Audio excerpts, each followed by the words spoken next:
127 days. 127 days I waited patiently. 127 days I did not harp on it. 127 days I did not oversaturate this channel with talk of it. No, for 127 days, I sat back and I talked about everything else that was going on as if this one person was non-existent, as if she didn't put in the blood, sweat, and tears over the past several years. I had to act like she just wasn't a part of the company. 127 days, she waited patiently, all to hear words that I can't stand to begin with.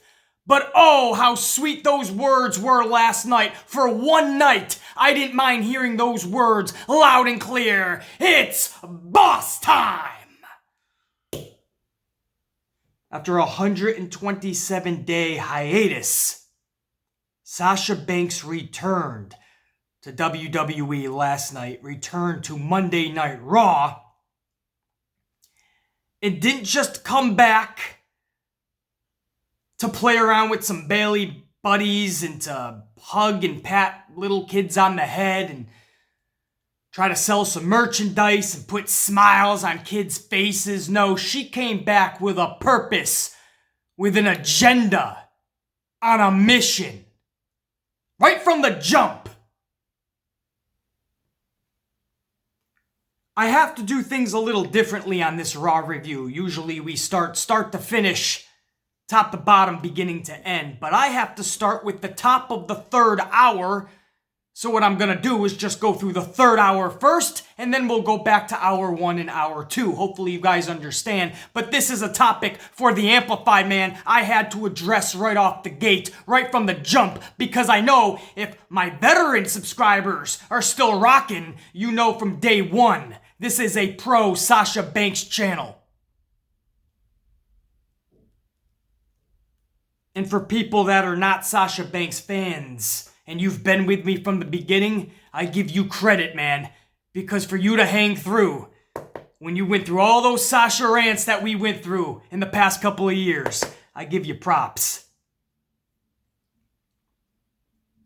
I don't need to readdress my feelings towards Sasha Banks and how I feel about her as a professional wrestler, because again, my veteran subscribers already know. But I gained a lot of newer subscribers in the last 127 days, so allow me to inform you guys on just who the fuck Sasha Banks really is. You see, she is one of the best female wrestlers in this world, and if you're the Amplified Man, I say she is the complete package. Not just wrestling skills, but she has an abundance of those too.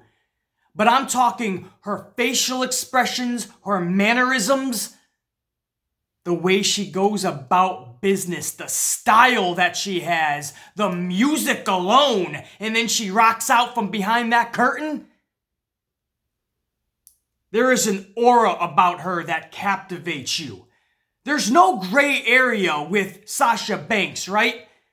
You either love her or you probably just don't. I love that. That's called a polarizing figure. There's no shades of gray with Sasha Banks. It's a love-hate thing. Boy, do we love her here on this channel. She is the complete package as a pro wrestler. She came back last night during a Natty segment. I like the way this was done. This was beautifully done, actually. Because they made it a heartfelt thing. Natty let her country down, but she really was feeling her father, because it was exactly 1 year ago from that date she lost her father. So Natty comes to the ring and gives this emotional speech on her loss the night before at SummerSlam. Talks about her father, and all of a sudden, Sasha Banks' music hits. Sure enough, after what seemed like an eternity, there she was. Sasha hits the ring, hugs Natty, after hugging a fan, by the way. So I take that back. She did come back for a couple hugs, but it was all just a scheme, all a ploy, a plot in her big plan. That's why I loved it. She hugs a fan. She gets in the ring. She hugs Natty because Natty is all emotional. And she goes to turn the timekeeper area, and you can hear her mouth, "Give me a mic." And she goes to reach for a mic, and she doesn't even take another step. She turns back to Natty, and she clocks Natty, rocks her world with a stiff shot right to her dome piece. She then takes off her purple hair to reveal a new blue-haired look and a new attitude to go along with it. She beats down on Natty until Becky Lynch hits the ring to make the save. Banks and Lynch brawl until Banks gains the upper hand, and the new ruthless Sasha Banks reveals herself via an absolute demolishing of Becky Lynch.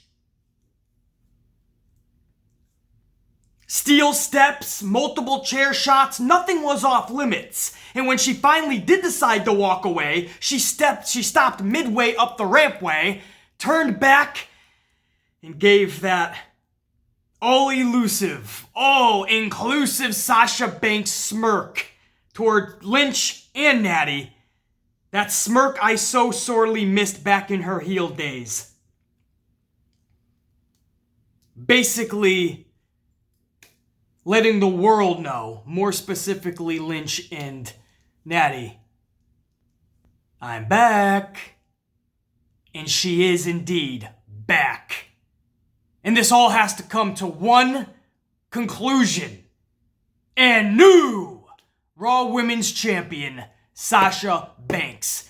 If this doesn't culminate in that end game plan, then I don't know why you would thrust this upon Sasha right now.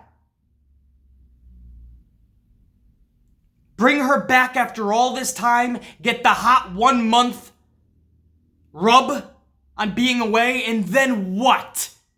She doesn't capitalize on getting the championship from Becky Lynch, and then what? Does Vince try to throw her into the mid-card? You know what? We'll deal with that when we get to it. We just know this company, so we all don't hold our breath on this shit. We all have our reservations, we all have our fears, doubts, worries, and concerns. But we'll deal with those. Right now, we bask in the glory that Sasha Banks has come to some type of an agreement with Vince, and you have to know that the stubbornness of Sasha Banks can match that of Vince McMahon, and you have to think this was a deal that is generous to Sasha Banks as well. And for anyone that thinks Sasha Banks doesn't deserve a generous fucking deal, IBS, internet bitch slap, shut up! Your point is invalid on a channel like this. This is a pro Sasha Banks channel. What we do is we propel not just Sasha Banks, but the superstars that should be propelled because they are that it factor. They are the ones that captivate us. That's why we make movements like we did for Daniel Bryan. That's why we forced Rocky Maivia to turn into The Rock. That's why we forced Ringmaster to become Stone Cold Steve Austin, and then all of us came together to tell Vince, this Stone Cold is got it, and we want him at the top. And every single night Stone Cold was out there, we gave him the loudest reception and made that loud and clear to Vince McMahon. We do that in unison as a group, as a crowd, as a unit. And if Sasha Banks is bouncing and dancing around with Bailey buddies, hugging little children, and trying to put smiles on people's faces, that's great on one hand. On the other hand, she is in her prime, and she is one of the best wrestlers in this world, character-wise and just in that ring.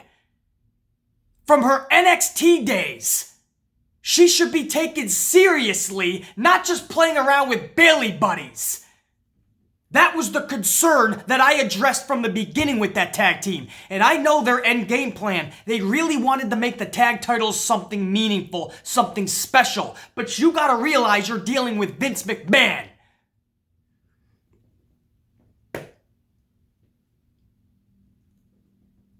So I tried to tell you guys, it ain't gonna happen. Everybody had their hope. BC, relax, man. They're gonna get the tag titles. It's gonna be amazing. And I told you guys, no, it won't. Just like you guys told me, relax, BC. They're going to make Ronda and Becky for WrestleMania, and it'll be even better than what they were going to do at Survivor Series 2018. And I said, no, it won't. And I was right about that. And I was right about the tag team situation with Sasha. I'm always right about these things because I don't get caught up in the moment. I think about the long term. I knew from the beginning this tag team with Bayley would not work. It would put some smiles on kids' faces, maybe sell some merchandise. She'll dance around with some Bayley buddies, do some hugs with the fans. That's not Sasha Banks or who she should be in her prime. That's a character that I could see Sasha Banks toward the end of her career with her best friend Bayley. Okay. But again, no harm, no foul. Well, there was a lot of harm and foul actually because this last 127 days was because that tag team run ended so devastatingly for Sasha because Vince told her one thing and didn't get it. Changed his mind, turned his back on the whole tag team idea with Sasha and Bayley. Didn't even give them a real chance. So I guess there was harm and foul. I guess in the end I was all too right. But I understand Sasha's vision, so I didn't want to harp too much on that tag team thing. Unfortunately, it's one of those things. It's like a parent trying to tell your kid the same thing over and over, but they don't want to listen. They want to do what they're dead set on, and all of a sudden they learn a lesson the hard way. And as a parent, sometimes you got to step back and go, I tried to tell you, now you know. It's almost like that's how I was kind of watching this Sasha Banks tag team thing. I knew it was not going to end well. Vince doesn't give a fuck. Not about her singly, let alone in a tag team.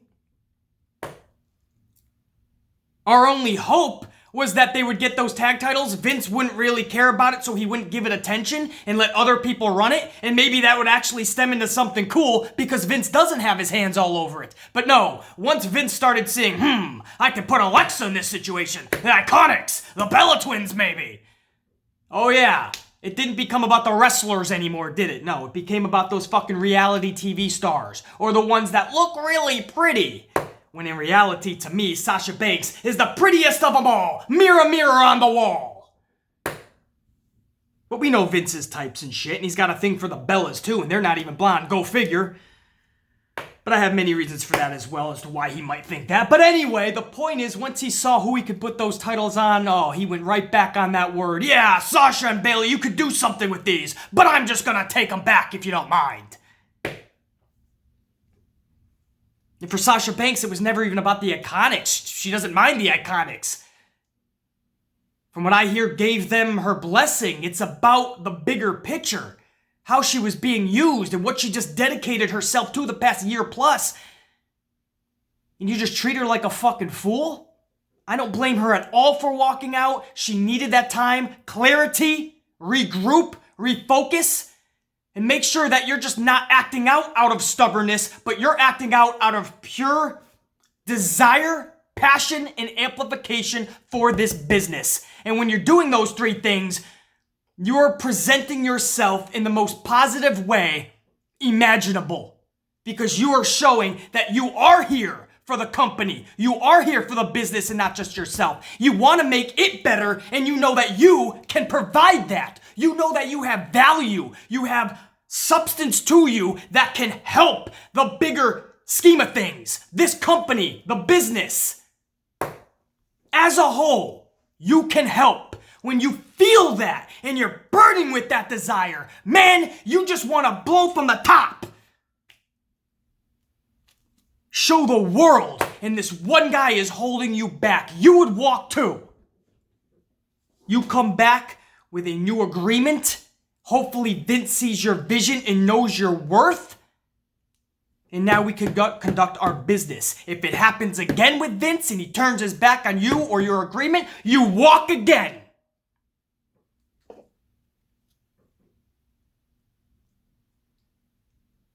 There's a time when you quit, and there's a time when you're just smart.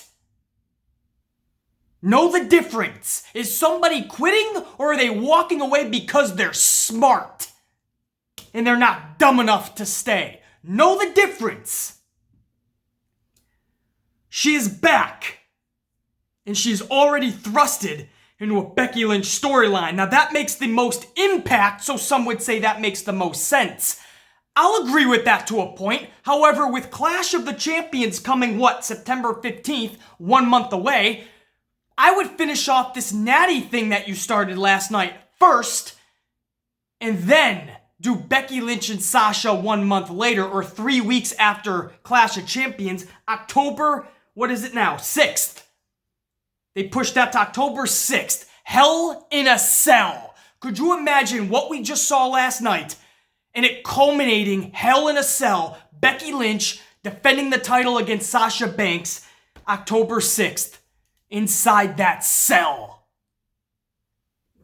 And then the next 3 to 4 weeks, you build up just Sasha Natty. Natty wants a piece of Sasha first because she has that revenge first. But Becky still has something with Sasha has something with Becky, and that continues as well during this month. So in other words, why Natty is a side chick to Sasha, Becky Lynch can have a side chick for Clash of Champions to deal with. But during this whole side war thing, you have the initial war between Sasha and Becky going. Hopefully that makes sense. And that culminates at Hell in a Cell. Because I don't know if you could fit this badass rivalry that started last night into just a 3 to 4 week build for Clash of Champions. And I don't know if Clash of Champions is the venue I'd want to see it. And if you say, well, BC, maybe they could do a rubber match, like Clash of Champions, one person gets it, Hell in a Cell, the other gets it, and then the rubber match at the next pay-per-view. But the third one in line is Saudi Arabia's Crown Jewel, October 31st, 3 weeks after Hell in a Cell. They're not going to go to Saudi Arabia to have a rubber match. A, that's not the place and venue, and B, I don't even think females can compete there anymore. Or still. Am I right? Did they not? They haven't lifted that yet, right? Last time they tried to get Alexa to compete in Saudi Arabia, but at the final minute, they declined to do such. They did not get the right approval from their government. That's what I was told. I don't know if they got that approval yet. Or maybe that is their big end game. Clash of Champions, Hell in a Cell, and then Saudi Arabia is the big rubber match, and maybe that's their big match that they want to show the world. First time ever in Saudi Arabia for WWE, women will compete. Becky and Sasha. But if you're going to have a rubber type series, are you telling me we're playing hot potato with that title and Sasha gets another 1 month run? I've seen too many of those. This has to culminate in Sasha getting this championship and holding it like a legit badass champion. Because that, my friends, is what she is. Sorry, not sorry. Unapologetically, I say that. Always get the dipshit out there. BC, Sasha's not as great as you make her out to be, man. BC, it's Sasha Banks, man. Sasha sucks, BC. As if they're gonna get any time of day on my channel. Do you honestly think any of that shit is staying up on my fucking channel? Do you honestly think I allow graffiti on my fucking channel? Get out of here! Because that's just graffiti. It's bullshit. It's people starved for attention. And basically, Sasha sucks. Yeah, that's what she does. She sucks. She captivated the fucking world down in NXT when she got to the fucking main roster. She did all of this. Multiple title reigns that Vince only did give her for a few weeks at a fucking time, at best. But all of this she accomplished while Vince was holding her down, while Vince never even wanted to let her touch a championship. Vince never wanted her in the storyline. He had no choice. She's that good. But I'll get the dipshit that goes, basically, she's not really that good. Right? Probably has like 4 followers in total on their social media platforms. But they're gonna tell the Amplified man, this wrestler is good and this one isn't. 4 fucking people following Mom, Dad, Uncle Yahoo McDaniel, that's right, Uncle Yahoo McDaniel, and Auntie Jenkins.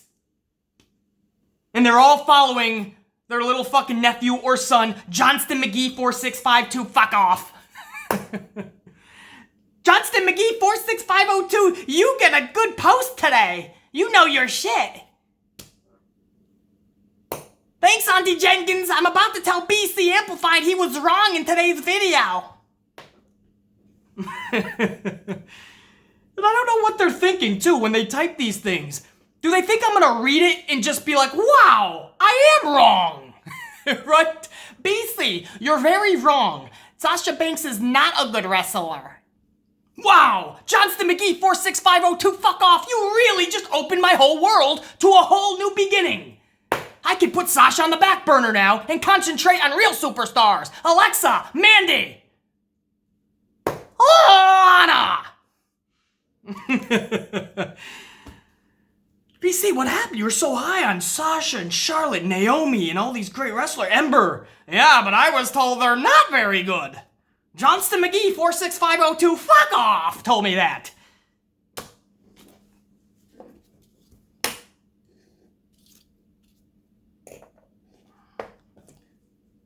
Just don't understand.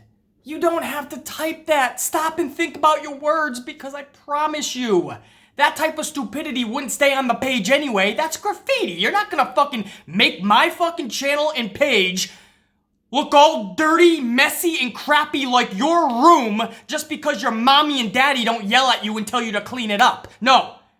Your mess isn't gonna be left on my channel. That type of stupidity won't be left on my channel, I assure you. And if you ain't lucky, you'll be gone too. You want a difference of opinion, that's cool. Learn how to go about it. Telling somebody they're wrong with no track record of your own, no backing, no real following. Nothing of substance other than your opinion. And you're gonna tell the man with the following, the amplified man. Thousands of people come here to talk pro wrestling, not the Johnston McGee 46502. Fuck off! They come here for a reason. People can smell out a bullshitter from the jump. If you gain thousands of people in just a couple years, it's probably because those people know you know your shit. Otherwise, you're just deemed a bullshitter and they wouldn't flock to you. Last I checked, I was the fastest growing pro wrestling YouTuber for the month of July with 1,400 subs. That's unheard of. Might never happen again. 1,400. I was easily the fastest growing pro wrestling YouTuber last month. I wonder why, Johnston McGee 46502. Fuck off! Sasha Banks is one of the best in the world. That is fact. I am no longer accepting opinions. Sorry, not sorry. Unapologetically, see yourself to the door. There's plenty of other YouTubers covering pro wrestling. Have fun there.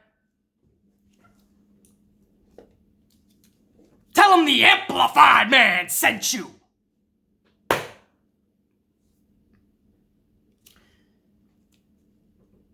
Little sidetrack there. The bottom line is, I'm so fucking thrilled Sasha is back, man. Last night was such a fucking moment, man. And I just left over on Twitter. I just left Sasha Banks, man. We waited years for this. I know she waited years for this. Raw Championship, Sasha Becky, and new. I don't know if I would rush it to Clash. I would like to see this inside Hell in a Cell.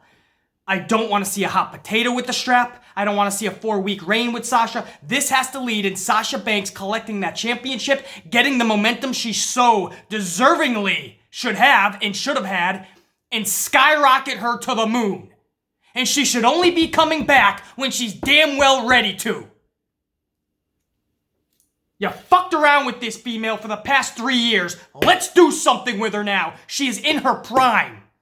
And I love that she came back as a heel. What she's always leaving on social media, right? The caterpillar has fucking exploded, is the word I'll use, into a butterfly. And now she is ready to fucking soar. To new heights. And it's no longer if Vince lets her. It's about if Sasha demands it.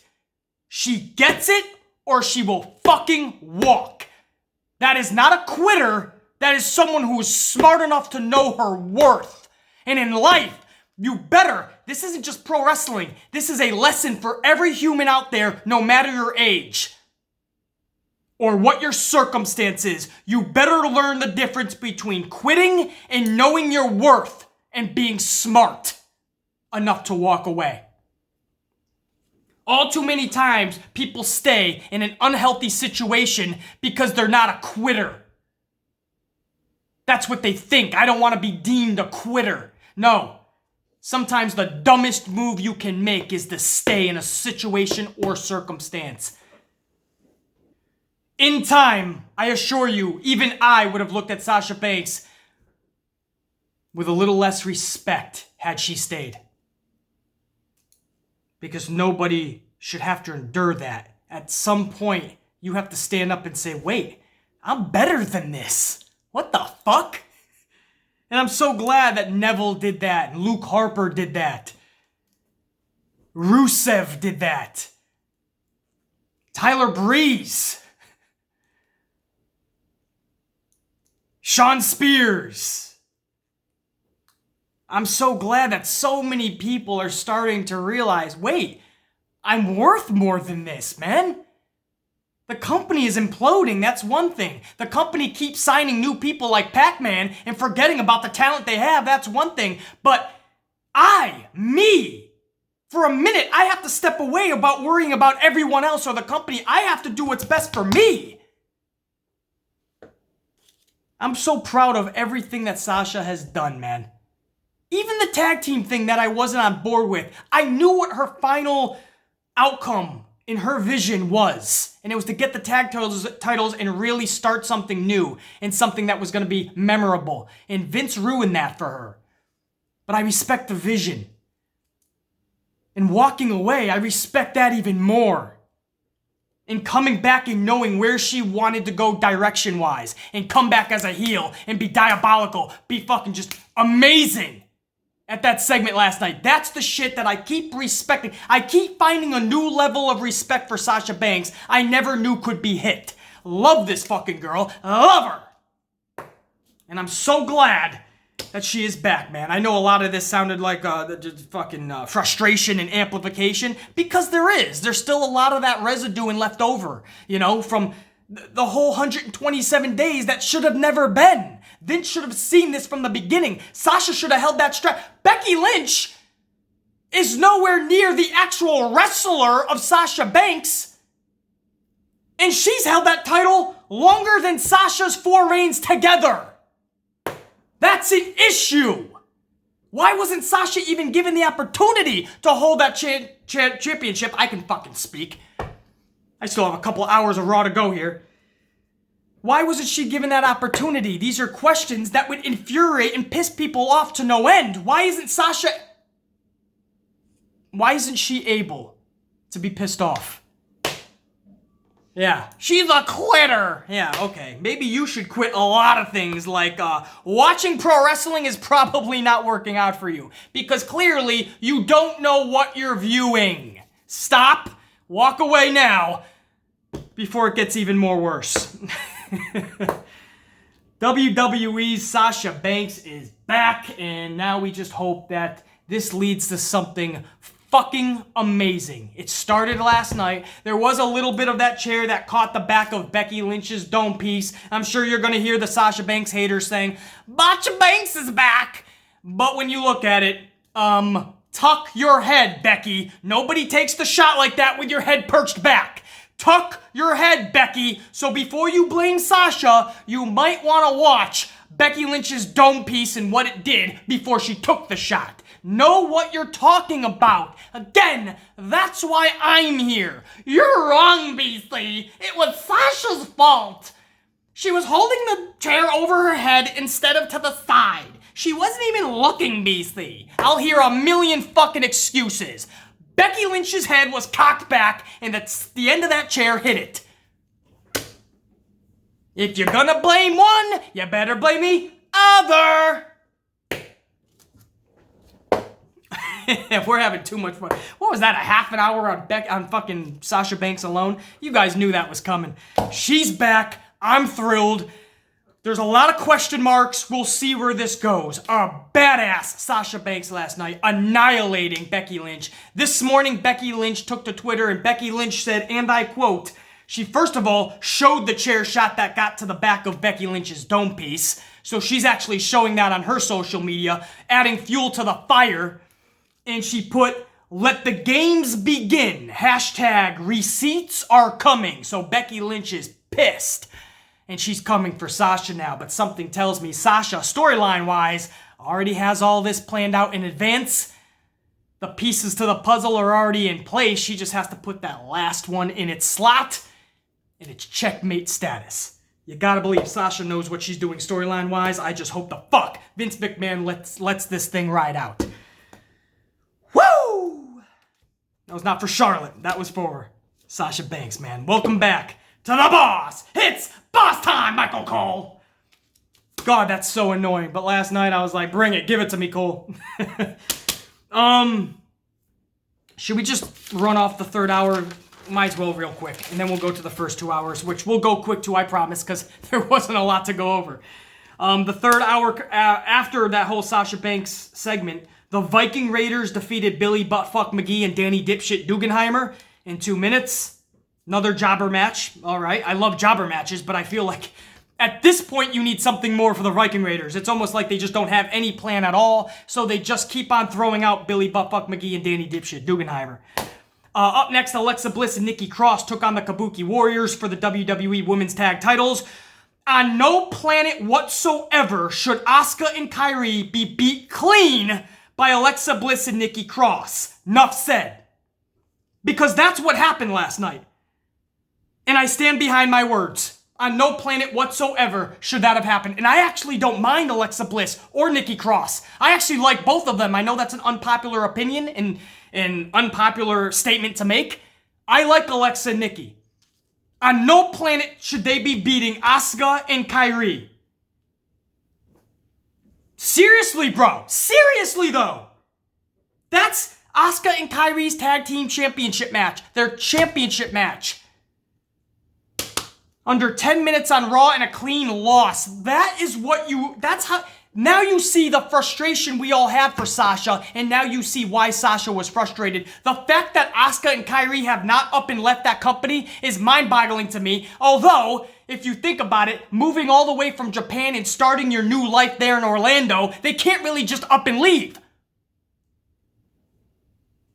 I feel so bad for them because when you talk talented performers in that company, wrestlers, Kairi and Asuka are near the top of that list. Male and female. The reason I'm not going to go too long on this or get too amplified is because we got Sasha Banks right before that segment.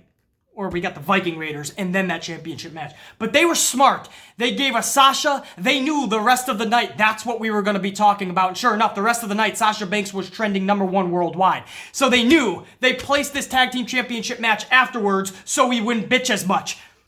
I'm sure during the week, I'm going to have impromptu videos and I'm going to readdress this. Because I'm going to give it more thought. I'm still really stuck on the whole Sasha Banks thing. But if you thought you heard the last of this tag team championship situation, you are dead wrong. The third hour and Monday Night Raw ends with Seth Rollins and AJ Styles. The OC was involved. Ricochet attempts the save, but yeah, Ricochet comes out to rekindle another AJ Styles.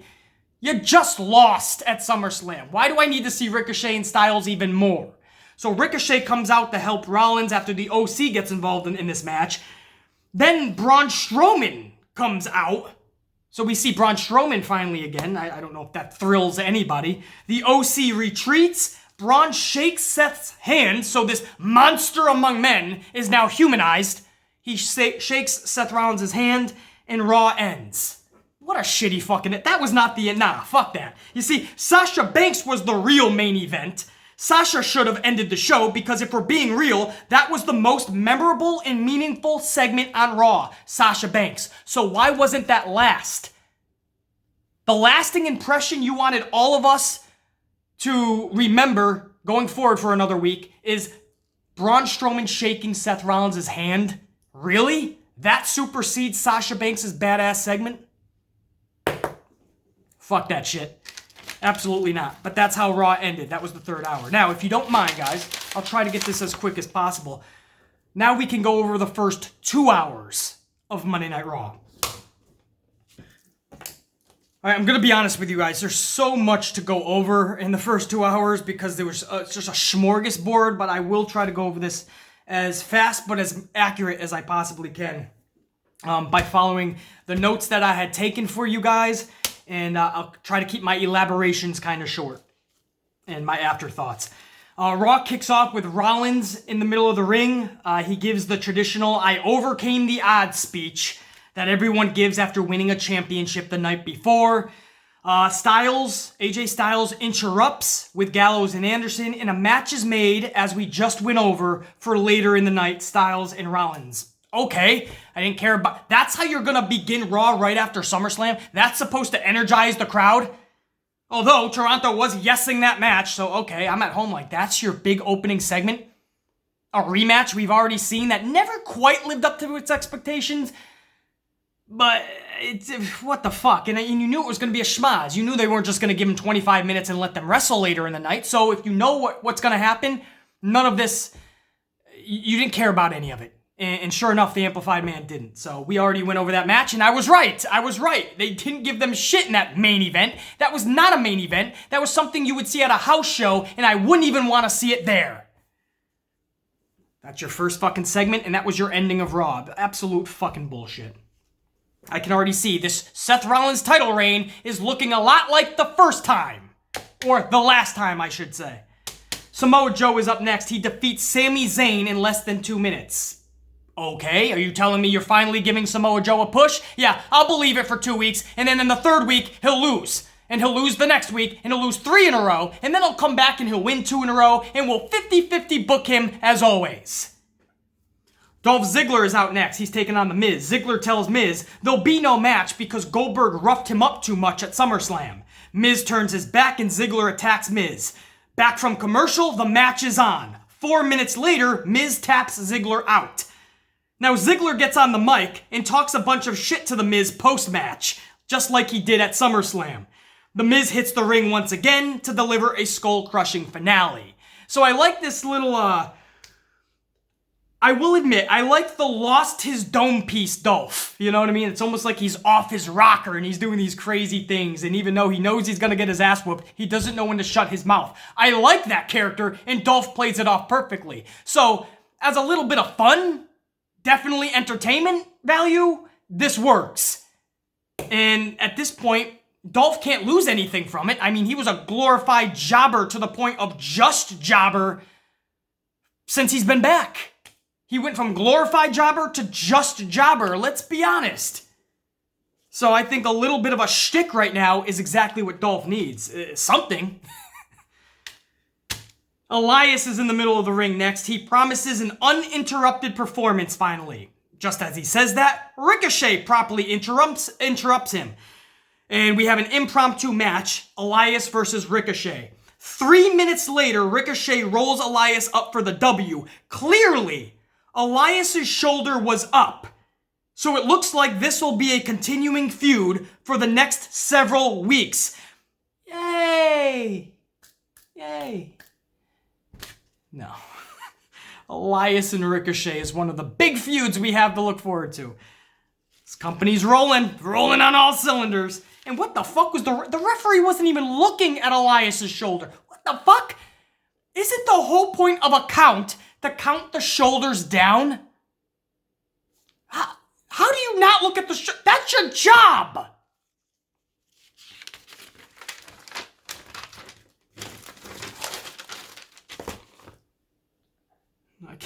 I can't sometimes. That was hour number 1. Hour number 2, Rey Mysterio and Andrade, 2 out of 3 falls match.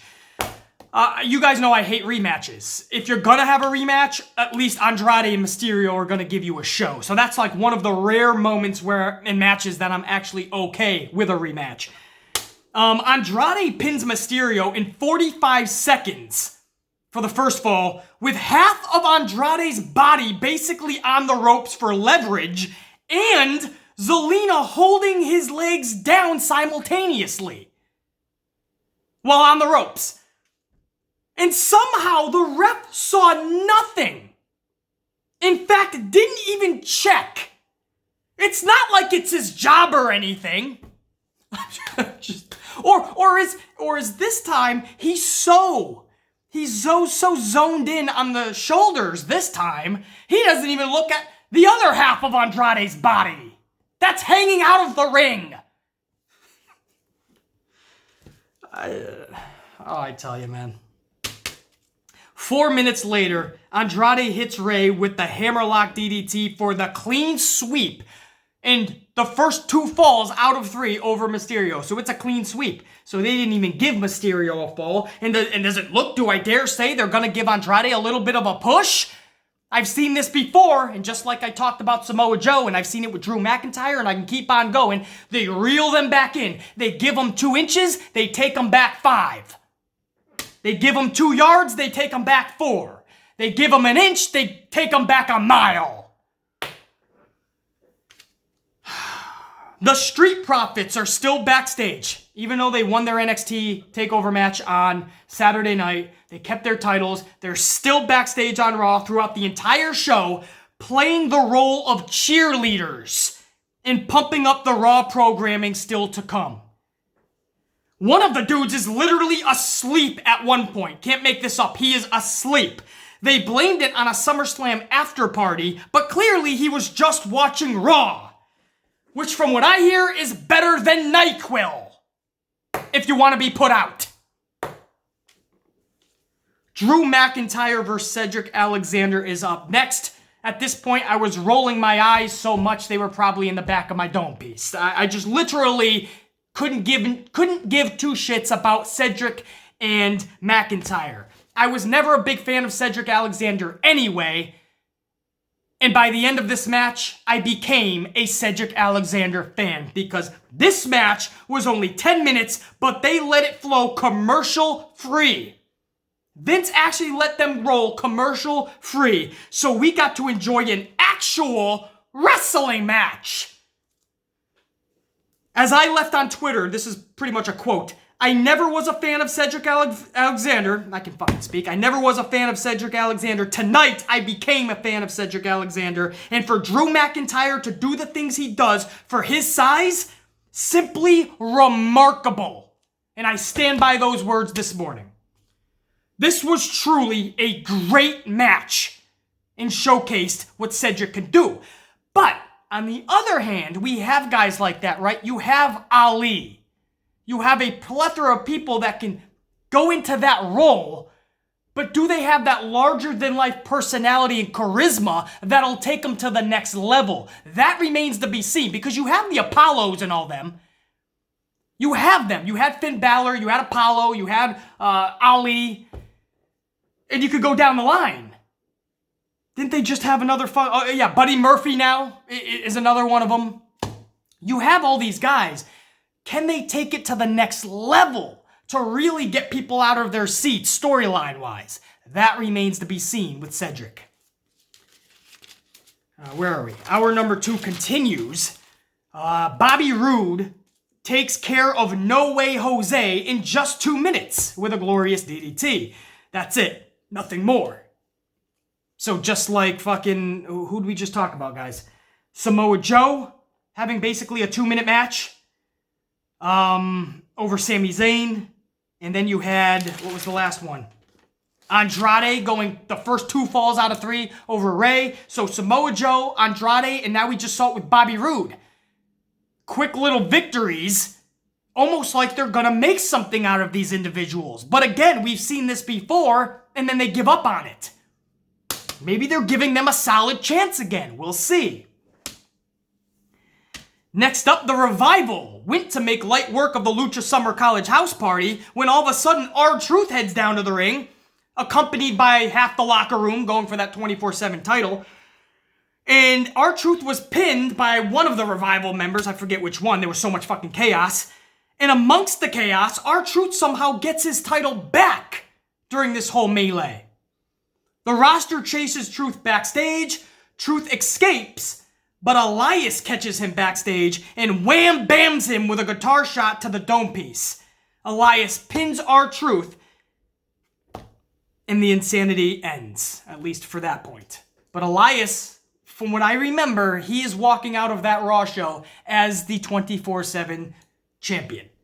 That was a lot of melee, man. We end hour 2 with another recap video of the Roman Reigns attacks, as if the first 300 times weren't enough. Now I'm getting annoyed now. I am getting annoyed because we had nothing at SummerSlam to progress the story. We had nothing on Raw to progress the storyline. No, instead we get the "this story will continue tomorrow on SmackDown" line from Michael Cole. How do you know this, Michael Cole? How can you say the story's gonna continue? Do you know in advance that somebody's gonna attack Roman Reigns? You can't say it in advance. It should have happened on its own. It should have happened in a spontaneous moment where Roman shows up to Raw and something happens. You can't say that line in advance, man. The story's gonna continue. The whole story is about a mystery attacker and you don't know when he's coming. It's just nothing at SummerSlam, nothing on Raw. But both nights, we saw the last week's worth of footage from Roman Reigns getting attacked. We saw that recap video 300 times. They played it 4 times last night. 4 times.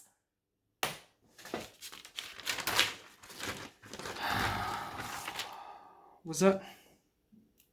Oh, was that hour number 2? All right, so maybe I went through everything, guys. I told you I'd go fast. I think that was everything, guys. I'm going to get a coffee, man. I gave you what I had today, man. I gave you my honest fucking opinions and thoughts on Sasha Banks, how I'm feeling. There's so much excitement. I know that maybe came off as just amplification, but there's a lot of frustration that still fucking, needs to get out. The last 127 days should have never happened, but they did. We all have to move on now. It's so good to see her back. She just better be used and utilized correctly now. Championships galore. Straight to the fucking... Skyrocket her to the fucking main matches for the women's division. No more playing around. This is Sasha fucking Banks. Basie, you're wrong. She's not that good. Shut up. The Amplified Man. That was Raw. Yow. Till tomorrow, right? Tonight we're gonna catch SmackDown Live. Tomorrow we'll do this whole thing again, the review for SmackDown Live. Shit, have Sasha show up there and beat the shit out of someone. I'm good with it. It's boss time! The Amplified Man. Check you later.